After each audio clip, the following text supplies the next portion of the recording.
రైతులు చాలా మంది చిన్న చిన్న వర్క్ చేసుకోలేక కొంచెం ఇబ్బంది పడుతున్నారు. జేసీబీ కొనాలంటే 38 lakhs అవుతుంది. అంత పెట్టి రైతులు కొనలేరు. అంత వర్క్ కూడా ఉండదు. హెవీగా చిన్న చిన్న వర్కులు ఉంటాయి. ఇది మామూలుగా ప్యాడ్ ఎత్తుకోవడం, చిన్న చిన్న కాలువలు తీసుకోవడం, వాటిని దృష్టిలో పెట్టుకొని రైతులకి మనం తక్కువ రేట్లో మనం ఇది తయారు చేసి మినీ జేసీబీ లాగా తయారు చేసి ఇవ్వాలని ఆలోచన పెట్టుకున్నాం సార్. ఆలోచనలోనే ఇది వచ్చింది. ఈ Poclain strength, tractor horse power, pump యొక్క ఎల్పిఎం, ఆపరేటింగ్ లివర్స్, దాంట్లో రిలీఫ్ వాల్స్ వస్తాయి, ప్రెజర్ రిలీఫ్ వాల్స్.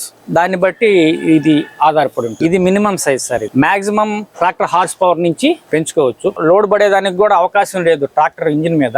ఎందుకంటే ఆపరేటింగ్ వచ్చేసి పైలట్ సిస్టమ్. ట్రాక్టర్ ఇంజిన్ మీద లోడ్ పడే అవకాశం అస్సలు పూర్తిగా లేదు. రైతుకి బాగా కన్వీనియంట్ గా ఉంటుంది. సమయం కలిసి వస్తుంది, డబ్బు ఆదా ఉంటుంది. వర్కర్స్ దొరకలేదని ఇబ్బంది పడే అవకాశమే లేదు. ఎందుకంటే ఇది రైతు చేతిలో ఉంటే రైతు అన్ని పనులు దీంతో చేసుకోగలడు.